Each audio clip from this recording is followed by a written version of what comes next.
Destiny Rise of Iron and get the Iron Gjallarhorn. Hello everyone and welcome to Bingewatch, your weekly go-to show for everything to do with TV, movies, and of course stream-friendly entertainment. I'm Lucy James, still pining over the end of Fargo Season 2.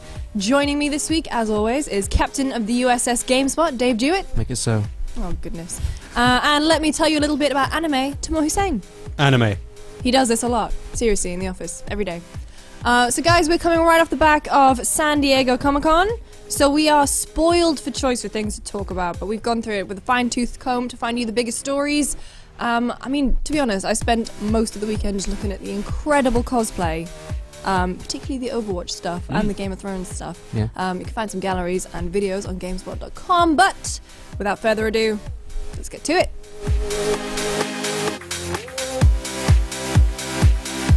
Alright, we're going to kick things off with all the big DC news. So luckily, Timur here is our resident DC expert. Tam, what were the big takeaways from this year's show? There was a lot. So they had a DC/Warner Brothers panel, and like I said, there was a lot in there, so I'm going to channel the Speed Force to get through this quickly. The first thing that they showed was the debut trailer for Wonder Woman. Wonder Woman! Which was excellent. I don't know if you guys saw it. I'm assuming you did. Yeah, I really enjoyed it. What did you think of it? The action scenes looked like they were as intense as Batman v Superman, but didn't have Superman in it, so they were good. A1. Oh no, I really like the look of it. Because I thought when I was watching Batman vs Superman, Wonder Woman was one of the redeeming qualities of that movie, Sure. and I was excited to see what they would do. And I thought Gal Gadot was a great Wonder Woman, so I'm really excited also to get Chris Pine. Chris Pine, get him out of the Enterprise, get him in a different franchise. Yeah, I really liked it, and what I noticed was it kind of what made her memorable as a character in Batman vs Superman was also kind of what made the trailer for Wonder Woman quite memorable. The badass Wonder Woman character, like she did a lot of punching dudes, and she did it really well. She did like a no scope 420 in the air at one point with a bow and arrow, and I was like, COD player, right. Definitely. And like there was like a heart to it as well. Like she met Chris Pine's character, and their relationship is going to be a key part of the the movie going forward. Humor, color. It was like the first trailer that kind of like denoted a shift in kind of tone and style for the DC movies. Very, moving away from the darkness, from the bit kind of po-faced. Yeah, I don't know. World War One is still pretty dark. Yeah, but into like the Marvel, stuff's going on, it's all really bad, but we're gonna have a little quip here and there. Yeah, I like the last line where she helped the secretary be a little more woke. Oh yeah. What is a secretary? I go where he tells me to go and I do what he tells me to do. Oh, well, where I'm from, that's called slavery. I really like her. Fantastic. Ladies, after you. I do. I like. So more of that kind of shift in tone we got to see in the Justice League trailer. Yes. So finally, the squad is together. No, I shouldn't call them the squad. Because, I mean, The League. conflicting DC. The League is being put together. Batman is continuing his efforts to, assemble the greatest superhero group in DC's Assemble. universe. I keep Superman adding in. like other like franchises into this. The Guardians. Oh my god. So what did you think of that trailer? I as a huge fan of the Justice League, it made me very, very happy to see these characters come together, and the dynamic seems to be one we're familiar with. It kind of reminded me of the one I'd read in comics, or even like in the animated series. You get like carefree but also kind of a bit vulnerable Flash. You get Batman and Wonder Woman's dynamic. It seems it's a little lighter. It's not like the one they had with between Batman and Superman in the movie, which was just Can we talk a little bit about Aquaman? Yes. My days. I think because You made him everyone's look made so much fun of him, are they throwing it that much further into the other end? Like, he's been made fun of for years. Let's make him the most badass thing about the whole trailer. So badass. He was unbelievable. I thought Flash as well.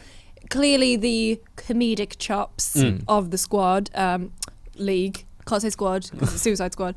But that was fun. And again, it's like doing the Marvel thing. Quip. Yeah. Every 10 seconds or so. But I don't think it's going to be as much like Marvel is, because Marvel, they build their like a lot more around comedy. I think this is going to be like the little personality shining through. And Aquaman seems to be he's always his issue is that he has to balance his kind of allegiance and responsibility to the land above versus his own kingdom. And I think that's key to what his angst is about. I think if there's going to be any angst in the movie, it's going to be mainly focused around him, which I'm okay with. Also him standing in front of the wave while it's just like crashing into him was bit much. One thing I didn't like though is how in the trailer everyone kind of got their little introduction and some bands, and then Cyborg's just like, I'm here.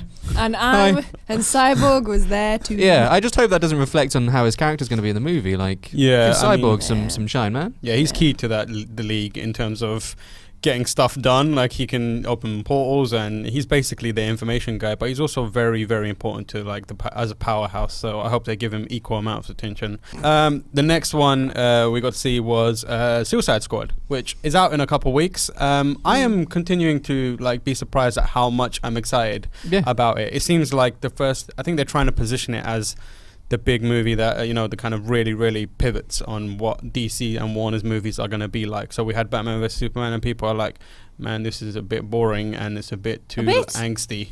A bit. I'm a bit of an apologist for those movies. But I think this is the start of them saying like, we can do fun movies too. Look at all the color. We've got What's Skrillex. up, fellow kids? Yeah. Check out our Rick Ross song. But yeah, you guys I know a lot of people that are like, I'm done now with DC. I'm full Marvel. Are you guys being drawn back into? I very much am being drawn back into it by the Suicide Squad stuff. Yeah, for sure. I wanted something that's a bit more fun, especially after like the biggest thing was The Dark Knight previously. Bit of a palate cleanser in the way of Suicide Squad would be good, and it had some really good music in that trailer. Oh, yeah, 21 Pilots. Yeah. I will see Suicide Squad. I'm not like jumping up and down to see it. I think it has the potential to be good, and I hope it is good.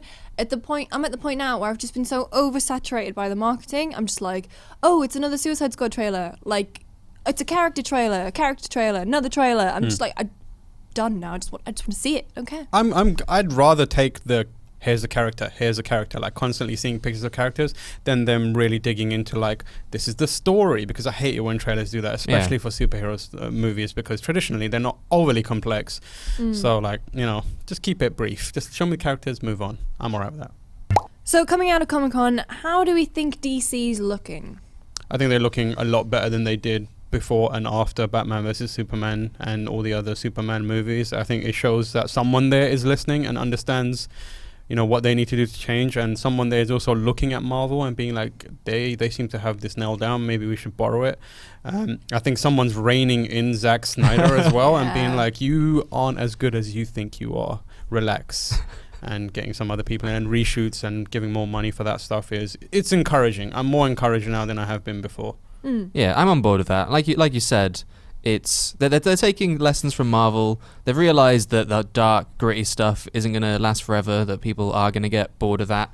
And I imagine that's probably half the reason why Suicide Squad got the green light. They were like, okay, let's at least try something silly, something fun, something a bit wild. So hopefully if that pays off, we'll see more cool, different stuff from DC, because they've got the back catalogue of interesting characters. Yeah. Like, they have some of my favourite. Yeah, they've just never been brave enough to explore them. So hopefully now they will be. Booster Gold movie. Don't know who that is. I don't know if you do. Okay, well that was DC. Dave, what did Marvel have to show?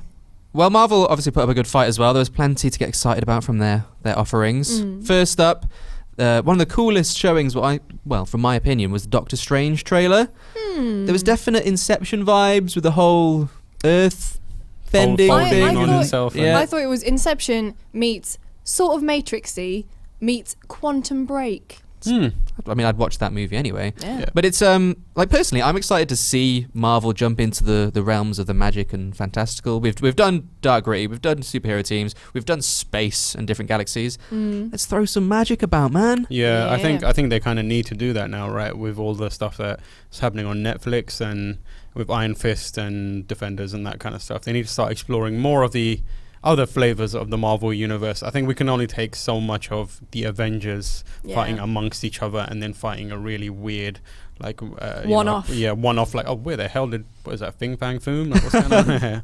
But yeah, I think they need to start exploring that stuff more. And I think Doctor Strange is good because it's doing that, but it's also kind of like a character study of that character and kind of his flaws and what he needs to become the Sorcerer Supreme and that kind of stuff. So And his bad American accent. Yeah. How do I get from here to there? And his amazing magnetic cape. Did you see that? Oh god, that My cape. goodness. I need that awesome. cape. I got up straight away and tried to do that with my coat and just immediately pissed off my cat. What I want to know is, what is the difference between a cape and a cloak? I think he's walking a fine line. I think a cloak goes over your front, and the cape is over your shoulders, just around the back. But I really like the look of the trailer. Yeah. Yeah. Tilda Swinton, obviously. It's colourful. Hanging on the side of a building, Yeah, and it was swapping And he Wi-Fi looks passwords. great. He looks good, I Yeah. think. he embodies Doctor Strange. Embodies the magic. Carries himself. And from the TV side, we got to learn about Daredevil season 3. It's happening. Hopefully better than season 2. Feast our eyes on the trailer for Luke Cage, which looked badass. That was great. Excellent choice of music. Yeah. The superhero trailers are nailing it with music. Can I just shout that out? Yeah. I really just hope they've got one guy who's got like this amazing Spotify playlist and just goes. It's just called this one. Wu-Tang Clan. Just scrolling The best through it, of. yeah, the best of Wu-Tang Clan. Iron Fist looks pretty exciting as well. I will never be able to see him as anything other than Loris Tyrell, which is awful. Oh no, yeah. But, Yeah. Good point. I mean, they didn't show much of that trailer. Like, it was just Hey, a bit of him. Danny. But then in the Defenders trailer, it said there was like, who is Danny Rand? Yeah. So it's like, oh, there's a mystery around. But the it. Defenders was It's like- very teasy. It did the spelling out the Defenders in the kind of ransom note style. Come like as that. You Are by Nirvana as well. Yeah, Another excellent music solid choice. And at the end, you hear Stick. Well, what sounds like It was Oh, definitely yeah. him. It is Yeah. him. we hear Stick, who obviously was Daredevil's ninja trainer, blind Mentor. dude. So that further solidifies the group. But with 4 hero stories meeting now, I'm interested to know what the predictions are for the series, because it's very hard to balance 4 massive personalities, I think. Yeah, I think the Stick's kind of presence kind of hints at who they're fighting. It's going to be the Hand, right? And the Hand. But we one- accidentally called the who- Foot who I- talking before. Yeah, which are frequently confused with the bad the guys Foot, from yeah. Teenage Mutant Yeah. Ninja Turtles. So like, and they're not a kind of like one dude type group. When they come in force. So it's going to be a lot of Wings. them. So I imagine it's going to be There's a the whole handful of them. Oh. It's going to be like the whole of New York is covered in these Hand dudes. So we need to split up.